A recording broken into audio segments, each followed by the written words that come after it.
Praise the lord. మన ప్రభువును రక్షకుడైన యేసుక్రీస్తు వారి నామం పేరిట ఉదయకాలపు వాగ్దానంతో ఏకీభిస్తున్న ప్రతి ఒక్కరికి వందనాలు మరియు శుభోదయం.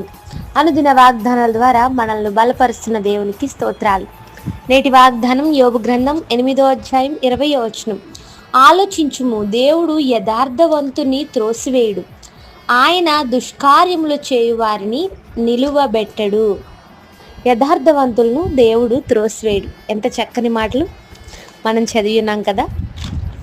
షుహీడైన బిల్దదు మాట్లాడుతున్న మాటలు ఇవి. యోబు గ్రంథం శ్రమలతో ప్రారంభించబడి ఆశీర్వాదాలతో ముగించబడింది. ఈ మధ్యలో జరిగిన సందర్భాలు, వ్యక్తులను మనం చూసినప్పుడు ఈ 8వ అధ్యాయం దగ్గరికి వచ్చేసరికి యోబు స్నేహితుడైన బిల్దదు మాట్లాడుతూ అంటున్నాడు, నువ్వు ఒకసారి ఆలోచించు, దేవుడు యథార్థవంతులను త్రోసివేయుడు కూడా. ఈరోజు దేవుణ్ణి సేవిస్తున్న మనందరికీ ఈ మాట ఎంతో ధైర్యాన్ని ఇచ్చేదిగా ఉంది. దేవుడు మనల్ని త్రోసివేయడానికి లోకానికి రాలేదు, పడగొట్టడానికి రాలేదు. ఆయన మనల్ని నిలవబెట్టడానికి, లేవనెత్తడానికి యేసుప్రభువారు ఈ లోకానికి వచ్చి ఉన్నారు. దేవుని దగ్గరకు ఒక వ్యక్తి వచ్చి పడిపోయిన సందర్భాలు ఎక్కడా కూడా లేవు. ప్రతి ఒక్కరిని నిలవబెట్టాలని దేవుడు ఆశిస్తున్నాడు. యథార్థవంతులను దేవుడు త్రోసివేయలేదు. నీ ప్రార్థనను ఈరోజు దేవుడు త్రోసివేయలేదు. నీ ఆరాధనను దేవుడు త్రోసివేయలేదు. నీ సమర్పణను దేవుడు త్రోసివేయలేదు. కొన్నిసార్లు అపవాది లేదా అవిశ్వాసులు మన చుట్టూ చేరి కొన్ని మాటలు చెబుతుంటారు. దేవునికి వ్యతిరేకంగా మనల్ని నడిపించాలని ప్రయత్నం చేస్తుంటారు. దేవుడు నిన్ను విడిచిపెట్టేశాడు, దేవుడు నీ జీవితంలో ఏ మేలు చేశాడని, దేవుడే ఈ దెబ్బ కొట్టాడు, దేవుడే నిన్ను పడగొట్టేశాడు అని మాటలు ఈరోజు నీ చుట్టూ వినిపిస్తున్నాయేమో. దేవుని వాగ్దానం జ్ఞాపకం చేసుకో. నీలో యథార్థత ఉంటే దేవుడు ఎప్పుడు నిన్ను త్రోసివేసేవాడు కాదు. నీ భక్తి యథార్థత కలిగి ఉండాలి. నీ ఆచరణ, ఆరాధన యథార్థతతో ఉండాలి. దేవుని మందిరానికి వస్తున్నావు, యథార్థ హృదయంతో రావాలి. బైబిల్ చదువుతుంటే అందులో తప్పులు పట్టుకోవడానికో, శోధించడానికో, ఎవరికో బుద్ధి చెప్పడానికో చదవక యథార్థ హృదయంతో చదివేవానిగా మనం ఉండాలి.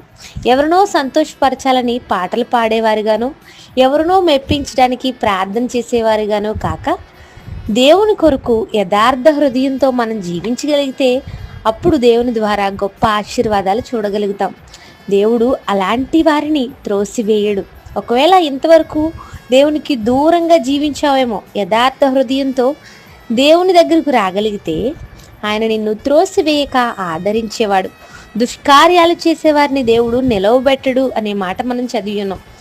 ఈరోజు బహుశా చెడ్డ పనులు చేసేవారు, అన్యాయంగా నడుచుకునేవారు బాగున్నట్టు, ఇష్టానుసారంగా జీవిస్తున్నవారు సంతోషంగా ఉన్నట్లు కనిపించవచ్చు. కానీ దేవుడు అలాంటి వారిని నిలువబెట్టడు అని దేవుని లేఖనం సెలవిస్తూ ఉంది. దుష్కార్యములు చేసేవారి ముగింపు అత్యంత భయంకరంగా ఉంటుంది. ఆలోచించుము అంటున్నాడు ఇక్కడ భక్తుడు. యథార్థంగా ప్రభువుని సేవించగలిగితే ఆయన మనల్ని త్రోసివేయక నిలబెట్టువాడై ఉన్నాడని ఆలోచిద్దాం. ఈరోజంతా ఈ వాగ్దానం ఆధారంగా ప్రభువుని ప్రార్థిద్దాం. ప్రార్థన. కృపగల మా తండ్రి, మాతో మాట్లాడిన మాటలు బట్టి స్తోత్రాలు. యథార్థ హృదయంతో నిన్ను సేవించినప్పుడు మా బ్రతుకులను త్రోసివేయక, మా ఆశలను త్రోసివేయక, మా ప్రార్థనలు త్రోసివేయక ఆలకించువాడవై ఉండి మా బ్రతుకులను నిలబెడతావని మాతో మాట్లాడిన మాటలు బట్టి స్తోత్రాలు. ఈ మాటలు ఆశీర్వాదకరంగా ఉంచండి. మా ప్రియులు ఎవరైతే ఏకీభవిస్తున్నారో వారి జీవితాల్లో ఈ వాగ్దాన ఫలాలు నెరవేర్చండి. వారి ప్రార్థనలో ఈ మాటలు పలికినప్పుడు వారి జీవితాల్లో ఈ మాటలు నెరవేర్చమని అడుగుచు యేసుక్రీస్తు వారి నామంలో అడుగుచున్నాను తండ్రి. Amen. Have a nice day. Thank you all. God bless us.